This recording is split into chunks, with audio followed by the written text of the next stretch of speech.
محمد صلى الله عليه وسلم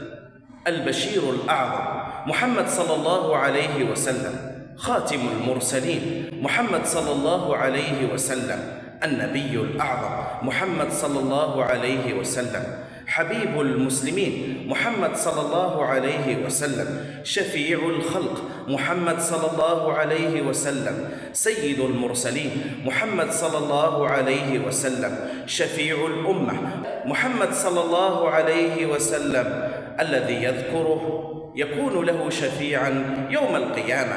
محمد صلى الله عليه وسلم الذي نشرب من يديه الشريفتين شربة ماء لا نظمأ بعدها أبدا، سيدنا محمد صلى الله عليه وسلم حبيب المؤمنين جميعا، محمد صلى الله عليه وسلم حبيب اليتامى، محمد صلى الله عليه وسلم حبيب الأطفال، محمد